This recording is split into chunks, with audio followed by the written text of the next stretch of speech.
Hello friends, स्वागत है आप सभी का हमारे यूट्यूब चैनल पर। आज की इस क्लास में हम इंग्लिश ग्रामर का एक बहुत ही इम्पॉर्टेंट टॉपिक वर्ब यानी क्रिया पढ़ने वाले हैं। अगर आप सुपर टेट, यूपी टेट या किसी भी एग्ज़ाम की तैयारी कर रहे हैं तो आज की क्लास आपके लिए बहुत खास होने वाली है। आज हम वर्ब के कॉन्सेप्ट, उसके रूल और 15 MCQ करेंगे जो सबसे ज़्यादा एग्ज़ाम में पूछे जा रहे हैं। तो चलिए बिना किसी देरी के आज की क्लास शुरू करते हैं। सबसे पहले है फर्स्ट नंबर पे हम डिफिनेशन पढ़ लेते हैं वर्ब की।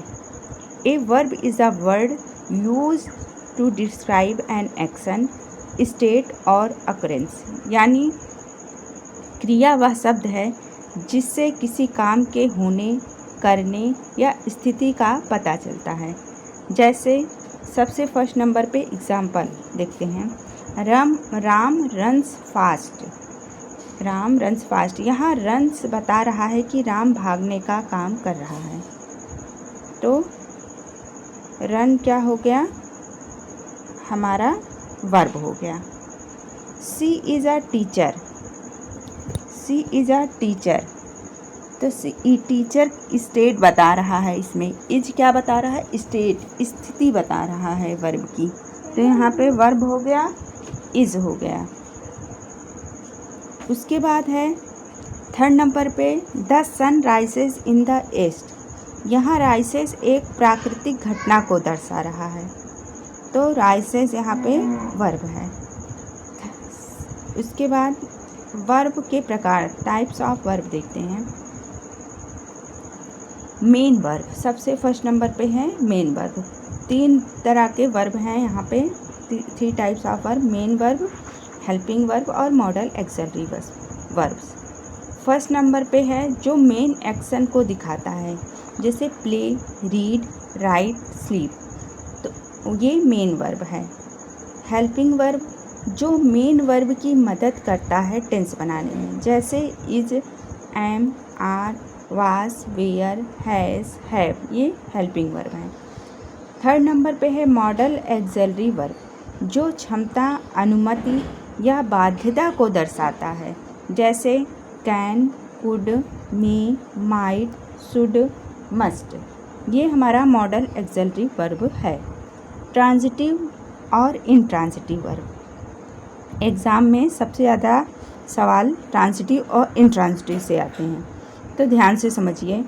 ट्रांजिटिव वर्ब, इसे अपना अर्थ पूरा करने के लिए ऑब्जेक्ट की ज़रूरत होती है, जैसे she wrote a letter. She wrote a letter, इसमें ऑब्जेक्ट लेटर है। इसके बाद इंट्रांजिटिव वर्ब। इंट्रांजिटिव वर्ब में ऑब्जेक्ट की ज़रूरत नहीं होती, जैसे birds fly, baby cried, the baby cried. इसमें ऑब्जेक्ट नहीं है। फिर इसके बाद नेक्स्ट रूल है, सिंगुलर है तो सब्जेक्ट अगर सिंगुलर है तो वर्ब भी सिंगुलर होगी, जैसे ही रन्स। जैसे ही रन्स तो सिंगुलर है तो सिंगुलर वर्ब है। उसके बाद है दे रन, तो इसमें सब्जेक्ट प्लूरल है तो वर्ब भी प्लूरल है। आगे नेक्स्ट रूल है सेकेंड रूल, अगर सेंटेंस में ईच, एवरी, एवरीवन, समवन जैसे शब्द आएँ तो हमेशा सिंगुलर वर्ब लगेगी, जैसे एवरीवन इज़ प्रेजेंट टुडे। यहाँ पे इज़ सिंगुलर लगा है, सिंगुलर वर्ब है। थर्ड रूल देखते हैं, जब दो subject as well as, along with, together with से जुड़े तो वर्ब हमेशा पहले वाले सब्जेक्ट के हिसाब से आएगी, जैसे the teacher along with the students was present. Along with से जुड़ा हुआ है, अलॉन्ग विथ से जुड़ा है तो फर्स्ट सब्जेक्ट के अनुसार हमारा द टीचर है, तो द टीचर के हिसाब से यहाँ पे वास आया है। ठीक, आगे नेक्स्ट क्वेश्चन है। अब क्वेश्चन आंसर आ गया है हम लोग का, हम इम्पॉर्टेंट MCQ कर लेते हैं। फर्स्ट नंबर क्वेश्चन है, identify the transitive verb in the given sentence. She इसमें आइडेंटिफाई करना है ट्रांजिटिव वर्ब को। She reads a novel every night. इसमें ट्रांजिटिव वर्ब क्या है? Reads. Option number A. Reads क्या है? वर्ब है, क्योंकि यह सी द्वारा किए गए कार्य को बताती है। यह ट्रांजिटिव वर्ब, क्योंकि इसमें इसके बाद ए नॉवेल ऑब्जेक्ट के रूप में आया है।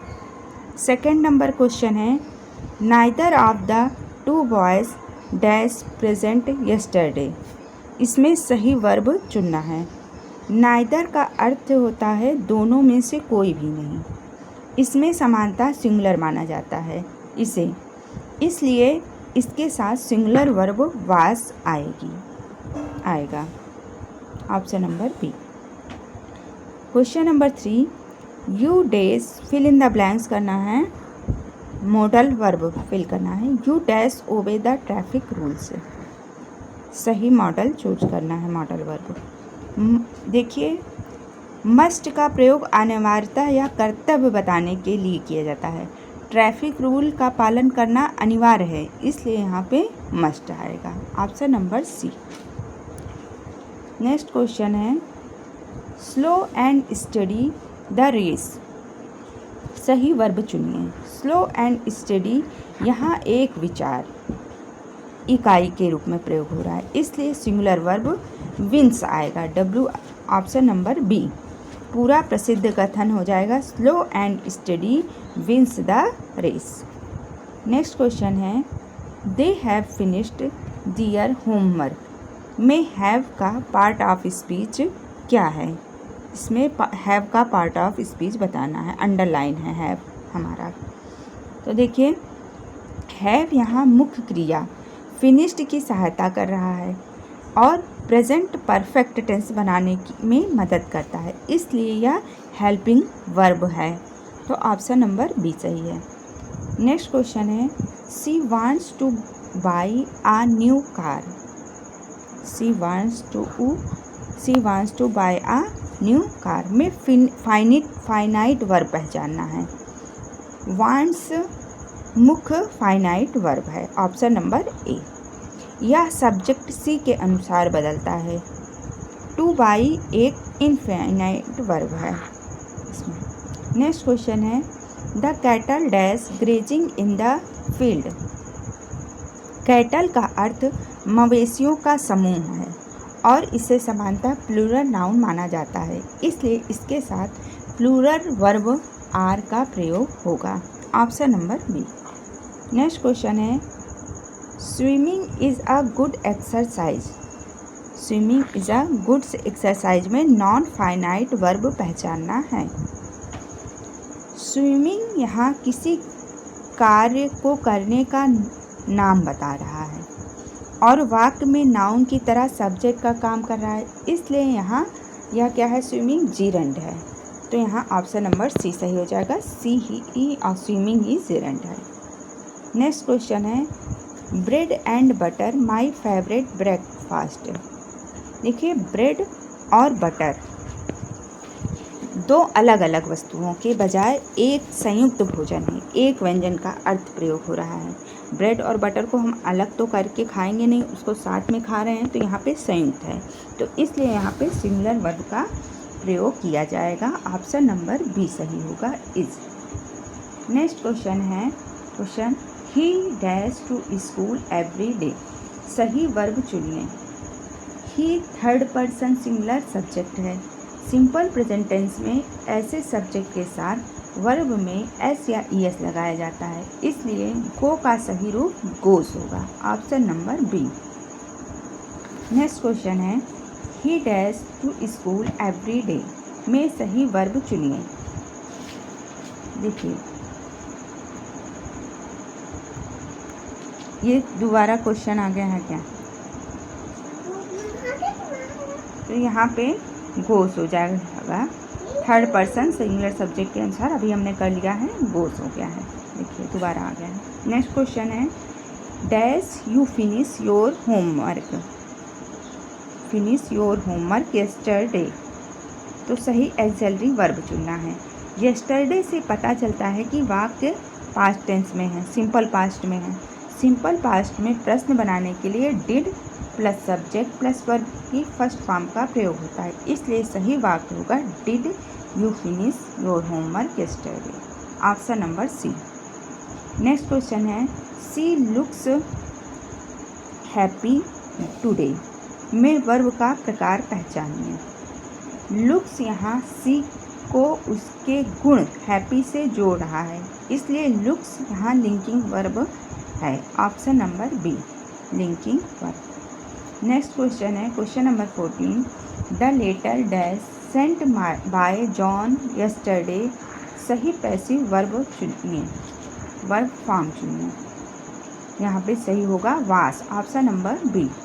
द लेटर सिंगुलर है और यस्टरडे के कारण वाक्य पास्ट टेंस में है। पैसिव में पास्ट सिंपल का स्ट्रक्चर वास या वेयर प्लस वर्ब की थर्ड फॉर्म होता है।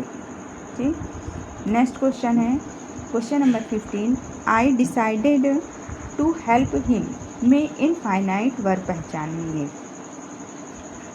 Infinite verb option number B सही होगा। अब इसको एक्सप्लेन करके समझ लेते हैं। टू वर्ब की फर्स्ट फॉर्म को इनफाइनाइट कहते हैं। यहाँ टू प्लस हेल्प है, इसलिए टू हेल्प इनफाइनाइट वर्ब है, इनफाइनाइट है। ठीक, आगे नेक्स्ट क्वेश्चन है।